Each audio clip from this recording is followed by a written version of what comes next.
Olá, bem-vindo a mais um vídeo da nossa série de vídeos de Laboratório de Programação Orientada a Objetos. E nós vamos aprender hoje alguns detalhes importantes da linguagem Java. Não são grandes conceitos de orientação a objetos, mas são detalhes importantes no dia a dia de programador Java e estão relacionados aí aos conceitos de orientação a objetos. Então a gente vai falar sobre pacotes, especificadores de acesso, métodos de acesso e também sobre as palavras reservadas static e final da linguagem Java, tá? Então vamos começar pelos pacotes.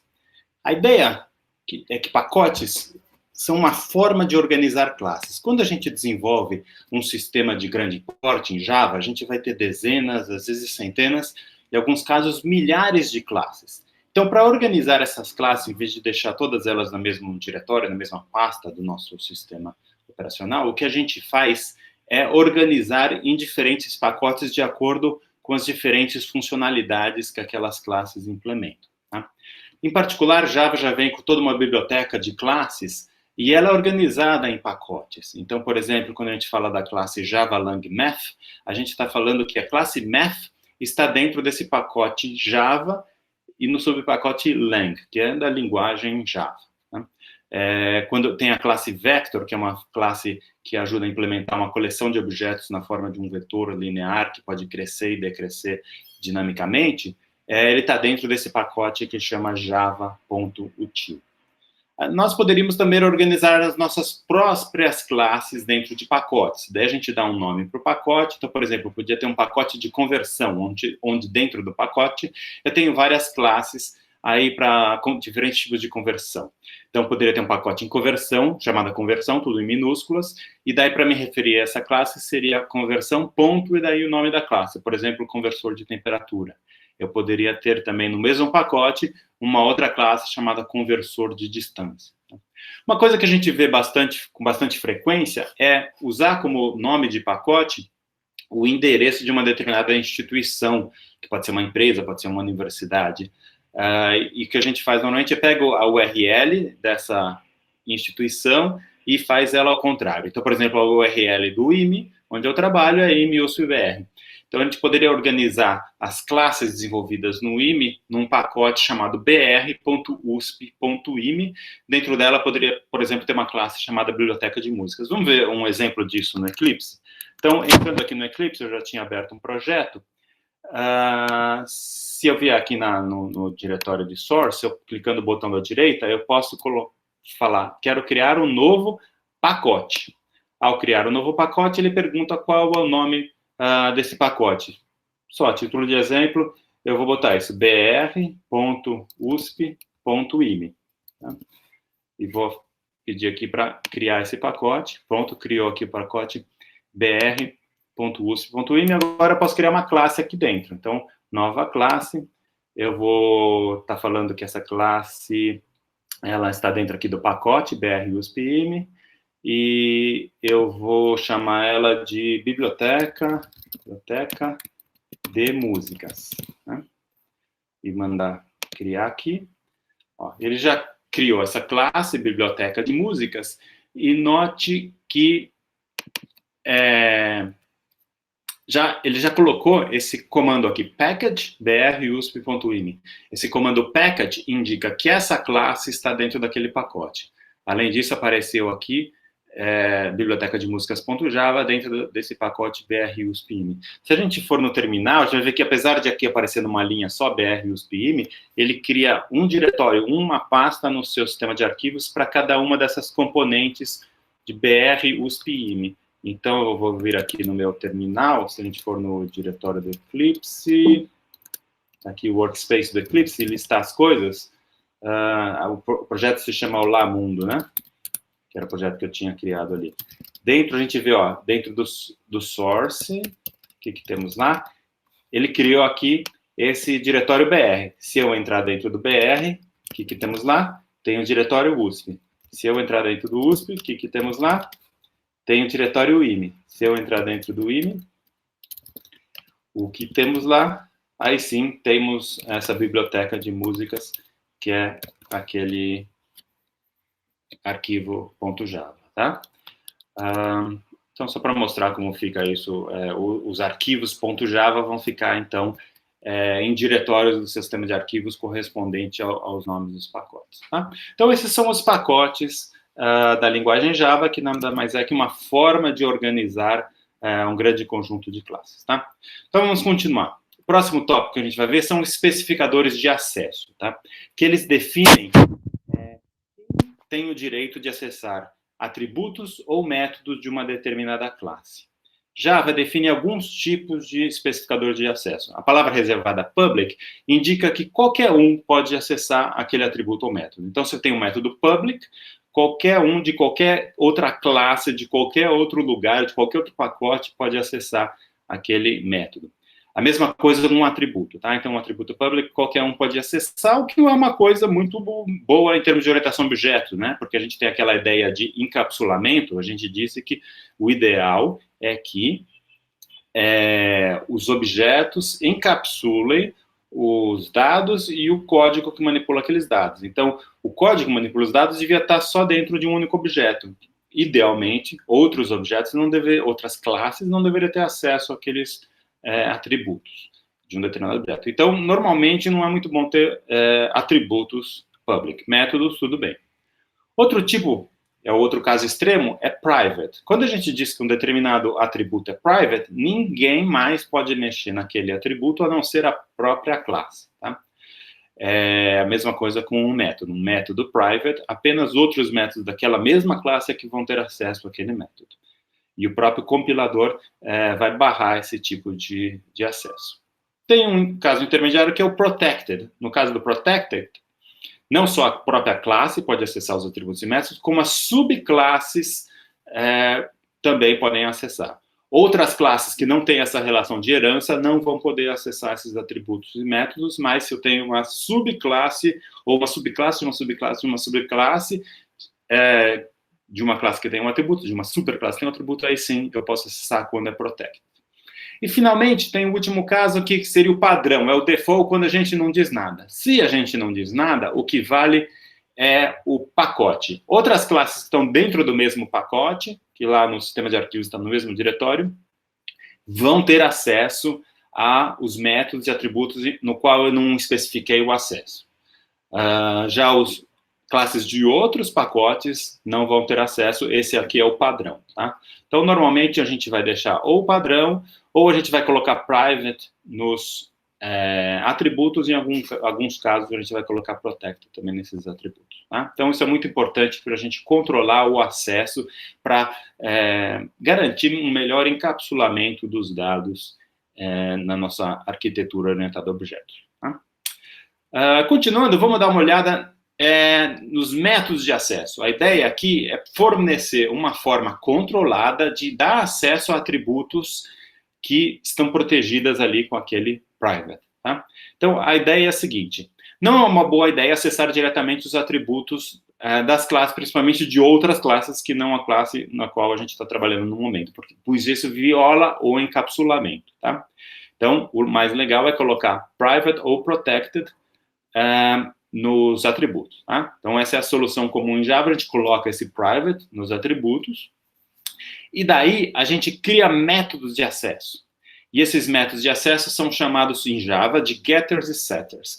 Getters é um método que permite a gente pegar um valor, de get, do inglês, né? Pegar um determinado valor de uma variável, e o setter é um método que permite definir um novo valor para uma variável, dar um set naquele valor de uma determinada variável. E o padrão em Java é o seguinte: se a gente tem um atributo, por exemplo, um atributo que é um inteiro, e o nome dele é x, daí o getter, o método para ter o acesso para a leitura daquele valor, devolveria o valor aqui inteiro, e o nome dele seria get, e o nome da variável, getX nesse caso. Tá? O método de escrita, de definir um novo valor, não devolve nada, então seria um void, e daí ele se chamaria setX. Set, o nome da variável, receberia como parâmetro o novo valor que deveria ser colocado ali, tá bom? Então, esses são os getters e setters. Vamos ver um exemplo disso no Eclipse, tá? Eu já tenho aqui, eu escrevi antes essa classe conta bancária, em que tem simplesmente dois atributos. Um nome do titular, que eu defini ali como padrão, que Zé Mané é o titular padrão dessa conta bancária, e tem o determinado saldo. E daí eu criei uma subclasse, por herança, chamada conta corrente, que ela estende uma conta bancária. E a conta corrente, o que ela faz? Criei aqui um construtor que simplesmente recebe o saldo como parâmetro e coloca nesse atributo saldo da superclasse, nesse caso, né, o saldo que é passado como parâmetro aqui. E daí eu criei o método main, que cria uma nova instância de conta bancária, então aqui cria uma nova conta bancária com R$1.000 de saldo inicial, e ele armazena assim, uma referência para esse objeto recém-criado nessa variável CB, que é do tipo conta bancária. Nota que conta corrente é uma subclasse de conta bancária, então tudo bem, eu posso armazenar esse objeto conta corrente numa conta bancária, porque uma conta corrente é uma conta bancária, então os tipos são compatíveis. E depois eu imprimo essa mensagem, meu saldo é cb.saldo. Então, eu pego aqui o atributo CB e coloco aqui. Note que a minha mente de orientação a objeto já não gostou nem um pouco de ver esse CB.saldo, porque eu estou acessando diretamente um atributo de uma classe que não sou eu, da minha superclasse, um atributo da conta bancária. Tá vendo? A definição não está nesse arquivo, está naquele outro arquivo aqui de conta bancária, né? Então, eu estou violando aqui estou violando bastante o encapsulamento, porque eu estou acessando direto um atributo da minha superclasse, isso não é legal. Então, a gente deveria usar um método de acesso aqui. Uma coisa legal que eu adoro é as refatorações do Eclipse. Então, se eu selecionar esse aqui, cb.saldo, e clicar o botão da direita e for aqui para o Refactor, aparecem as opções de refatoração automática do Eclipse. E uma delas se chama aqui Encapsulate Field, que significa encapsular um determinado campo. Campo é esse atributo, é chamado de campo também. Então, esse atributo saldo, ele vai encapsular usando, nesse caso, a gente vai ver getters e setters. Tá? Vou selecionar aqui, então, Encapsulate Field, e ele já sugere automaticamente, ó, eu vou criar um getter com o nome getSaldo e vou criar um setter com o nome setSaldo. Tudo bem? Daí eu vou falar tudo bem. Certo? Ok, aqui. Já fez uma série de modificações, ó. Então, em particular, aqui, em vez de pegar o valor do atributo direto, ele está chamando o método getSaldo, que vai devolver o valor do atributo. Ele mudou aqui também. Em vez de atribuir direto ali, ele está chamando esse método setSaldo. Né? E daí, na conta bancária, o que ele fez na conta bancária? Primeiro, ele transformou o saldo em private. Tá? Então, agora sim, esse atributo está bem encapsulado e ele criou esses dois métodos de acesso, um método de leitura e um método de escrita. Tá?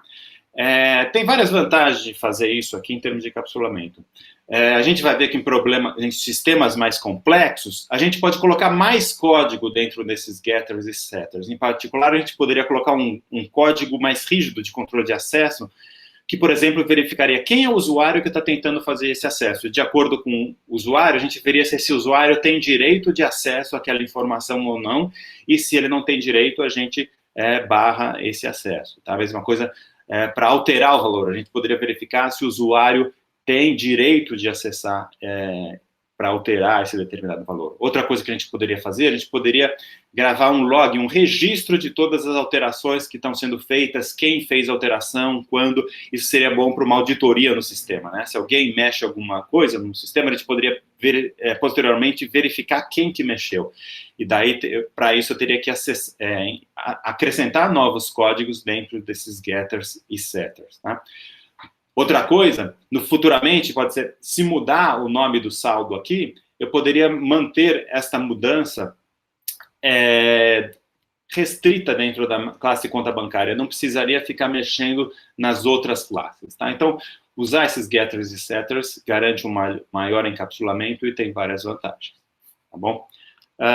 Vamos continuar vendo o próximo tópico, que é a palavra reservada final, que é muito simples. Ela simplesmente indica que quando você define uma variável, aquele valor que você está dando para a variável naquele instante é o valor final. Ele não vai mudar mais. Se é uma variável que não muda, na verdade é uma constante, né? Então, por exemplo, aqui eu estou definindo uma constante que se chama π, do valor float, de tipo float tem esse valor aqui, e esse valor de pi não vai mudar mais até o final da execução do meu programa. Né? Se eu estou fazendo um sistema para gerenciar algo da universidade, e eu quero ter um string chamado sigla universidade, a sigla, na verdade, vai ser USP, e isso não vai mudar nunca. Tá? Eu poderia ter um sistema onde o sistema comporta até um número máximo de alunos, eu quero definir esse número máximo como uma constante, sendo 40. Daí eu uso esse valor em vários pontos do meu programa. A vantagem disso é que se tiver qualquer alteração, qualquer classe que tenta alterar essa variável, dá um erro de compilação. O próprio sistema Java vai apontar, em tal lugar você tentou mudar aqui o valor daquela variável, mas ela é constante, ela é um valor final que não deveria ser mudado. Então, o compilador nos ajuda a ver se tem alguma mudança inapropriada, tá? Então, esse é o final, que é muito útil, porque qualquer tentativa de mudar o valor dessas variáveis vai dar um erro de compilação, então o próprio compilador nos ajuda a ter um programa mais correto. Daí, outra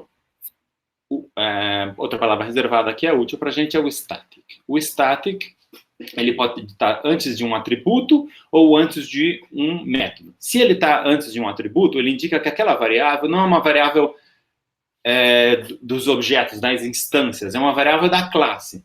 Portanto, o sistema de execução de Java não vai ter uma variável diferente para cada instância. Vai ter uma única variável que vai ser compartilhada por todas as instâncias e essa variável ela é guardada junto com a classe. Então, o espaço na memória para essa variável é alocado quando a classe é carregada no sistema logo que eu começo a executar o programa. Tá? Então, diferentes objetos vão compartilhar a mesma variável, uma vai ver o valor da outra e vai poder alterar o valor que as outras enxergam. Já o static antes de um método, ele está indicando que aquele é um método da classe e não um método da instância, e, portanto, ele pode ser chamado diretamente através da classe, sem a necessidade de criar uma instância para chamar aquele método. Um exemplo disso é o método de seno da classe math. Eu não preciso criar uma instância da classe math, eu posso colocar o nome da classe, ponto, o nome do método e chamar ela diretamente. Outro exemplo disso é o main, né, que a gente usa para executar novos programas em Java. Quando eu tenho um main que é estático, eu não preciso criar uma instância daquela classe para executar o método main, eu chamo direto o método main. Normalmente, os atributos e métodos não vão ter esse static, vão ser apenas algumas exceções e alguns casos muito específicos que eu preciso do static. Tá? Normalmente, os métodos e os atributos são das instâncias e não das classes, tá bom? Então, agora, o próximo tópico que a gente vai ver, na verdade, é um resumo do que a gente viu agora. Então, são vários detalhezinhos da linguagem Java, mas que são importantes para um bom programador Java que está trabalhando no seu código, utilizando as melhores práticas de orientação a objeto. Pacotes, o package, é uma forma de a gente organizar uma grande quantidade de classes, separando eles por funcionalidades. Especificadores de acesso permitem a gente garantir o encapsulamento e dizer quem realmente pode acessar cada atributo ou cada método. Métodos de acesso é um jeito de a gente controlar com uma granularidade bem fina quem pode acessar cada atributo e, eventualmente, podemos colocar algum comportamento adicional cada vez que esse acesso a um determinado atributo é feito. Estática para definir objetos, variáveis e métodos da classe e não da instância. E final é uma forma de definir constantes. Tá? Então, espero que vocês tenham aprendido aí bastante esses conceitos. Qualquer dúvida, assista de novo o vídeo ou pode postar dúvidas aí pra gente na nossa discussão que a gente vai responder. Mas lembre, a gente não aprende a programar assistindo só vídeos passivamente, a gente só aprende a programar programando. Então agora, vamos lá, abre o seu Eclipse e começa a exercitar esses conceitos. Até a próxima.